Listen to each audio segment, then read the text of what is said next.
अगर आप हमारे चैनल पर नए हैं तो हमारे चैनल को सब्सक्राइब करें और नीचे दिए गए बेल आइकन को ज़रूर दबाएं ताकि आपको हमारी वीडियोस जल्दी से जल्दी प्राप्त हो सके।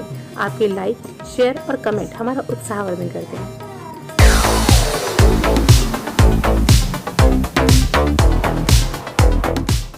मैं सनातन हूँ। आज हम आपको एक ऐसी कथा सुनाने जा रहे हैं जिसे सुनकर आप जान पाओगे कि आपके साथ कैसे कैसे किन किन लोगों ने षड्यंत्र किया। और आज हमारी इस कथा का शीर्षक है महर्षि वाल्मीकि का सच। द्वापर के बाद ही भारत की पवित्र भूमि पर विदेशी आक्रांताओं के हमले शुरू हो गए थे। हमारे मठ, मंदिर, आश्रम, गुरुकुलों को लूटते और ध्वंस करते हमारी संस्कृति सभ्यता को मिटाते जा रहे थे। और वहीं दूसरी तरफ हमारी आस्था को छिन्न भिन्न करने के लिए जहां हमारे धर्म ग्रंथों को जलाया जा रहा था, वहीं दूसरी तरफ बड़ी चतुराई से ग्रंथों में मिलावट की जा रही थी और ऐसी ऐसी बातें उसमें डाली जा रही थी जिससे लोगों की न सिर्फ आस्था समाप्त हो बल्कि सनातन धर्म से उन्हें घृणा हो जाए। और ऐसे ही षड्यंत्र किया गया महर्षि वाल्मीकि के साथ। संपूर्ण भूलोक के पहले कवि और संपूर्ण सृष्टि को प्रथम काव्य ग्रंथ रामायण देने वाले महर्षि वाल्मीकि को एक चोर, डाकू, लुटेरा ना जाने क्या क्या बता दिया गया। कायर और नपुंसक सरकारों ने ऐसा ही पाठ्यक्रम में पढ़ाकर बच्चों के मस्तिष्क में जहर घोल दिया और सर्वत्र यही चर्चा हुई कि महर्षि वाल्मीकि डाकू थे। परंतु आज हम तुम्हें महर्षि वाल्मीकि का एक ऐसा सच बताने जा रहे हैं जिसे आज तक छिपा के रखा गया। आक्रांताओं को जो करना था वो तो करके चले गए, परंतु आजाद भारत की सरकारें भी गंदी मानसिकता वाले वामपंथियों के तलवे चाटती रही और गलत इतिहास का विष हमारी धमनियों में प्रविष्ट करती रही। कौन कहता है महर्षि वाल्मीकि डाकू थे? कौन कहता है रत्नाकर डाकू ही वाल्मीकि बने? झूठ, ये सब सरासर झूठ है।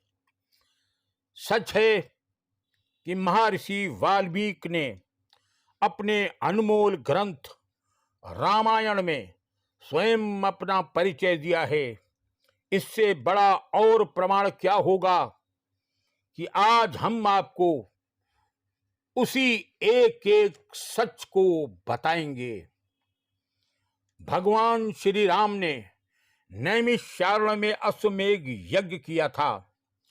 उस समय महर्षि वाल्मीकि लव कुश व मां सीता को लेकर नैमिषारण्य धरा पर अश्वमेध यज्ञ में आए थे।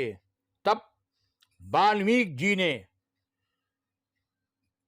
प्रभु राम से जो कहा वो रामायण में उत्तरकांड के 91वें सर्ग के 15वें श्लोक में अंकित है। वाल्मीकि ने यहां अपना परिचय देते हुए कहा था कि मैं महर्षि प्रचेता का 10वां पुत्र हूं।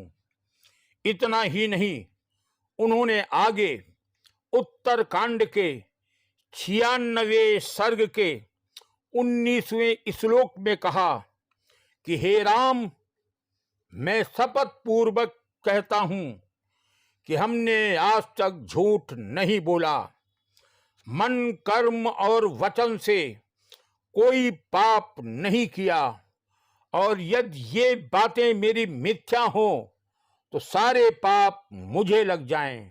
राम, मैं शपथ पूर्वक कहता हूं, तुम्हारी सीता पवित्र है। आज जब वाल्मीकि ने शपथ लेकर कहा कि हमने कभी झूठ नहीं बोला और मन, कर्म, वचन से कोई पाप नहीं किया, तो ये रत्नाकर डाकू कहां से आ गया? किसने बना दिया उसे वाल्मीकि? यह आक्रांताओं के षड्यंत्र के साथ दोगली सरकार की देन थी। वाल्मीकि जी ने कहा, मैं प्रचेता का 10वां पुत्र हूं। अब हम तुम्हें ऋषि प्रचेता के बारे में बताते हैं कि कौन थे प्रचेता। उपनिषदों के अनुसार वाल्मीकि जी प्रचेता के पुत्र हैं। ग्रंथों का कहना है कि महर्षि कश्यप और अदिति के 9वें पुत्र के रूप में प्रचेता का जन्म हुआ था। उपनिषदों के अनुसार वाल्मीकि प्रचेता पुत्र थे। मारीच, अत्रि, अंगिरा, पुलस, पुलह, क्रतु, प्रचेता, वशिष्ठ, भृगु और नारद, ये थे 10 भाई। ऋषि परंपरा में इन्हें श्रेष्ठता का दर्जा है।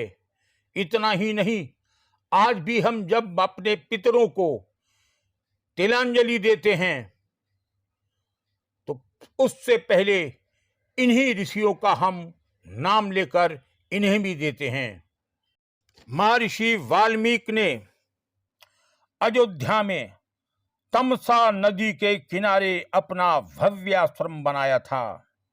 कहते हैं महर्षि के इस आश्रम में गुरुकुल की भी भव्य व्यवस्था थी। यही कारण है कि महर्षि वाल्मीकि को कुलपति भी कहा गया, और हमारे हिसाब से कुलपति उसे कहा जाता है जो सहस्त्रों छात्रों को भोजन, आवास और शिक्षा व्यवस्था मुहैया कराए। इसका तात्पर्य है कि तमसा नदी के किनारे अयोध्या में महर्षि वाल्मीकि का विशाल गुरुकुल था। सबसे प्रमुख बात यह है कि वाल्मीकि को महर्षि कहा गया। महर्षि कोई यूं ही नहीं बन जाता। गुरुकुल में वर्षों वर्ष तप के बाद महर्षि बनता है। रामायण के अध्ययन से ज्ञात होता है कि महर्षि वाल्मीकि जी को नक्षत्रों, खगोल, भूगोल और ज्योतिष का अद्भुत दुर्लभ ज्ञान था। किंतु हाय रे भारत, चंद्र षड्यंत्रकारी अताताई अपना षड्यंत्र कर गए, और हम आज तक वही ढोल पीटते रहे कि वो डाकू थे, डाकू थे, डाकू थे। दुख, करोड़ों मठ, मंदिर, आश्रम, संत, कथावाचक और बड़े बड़े हिंदू धर्म के पुरोधा ठेकेदार भी यह सच बताने से मुंह चुराते रहे। सच्चाई ये थी कि महर्षि वाल्मीकि भूलोक के प्रथम कवि थे।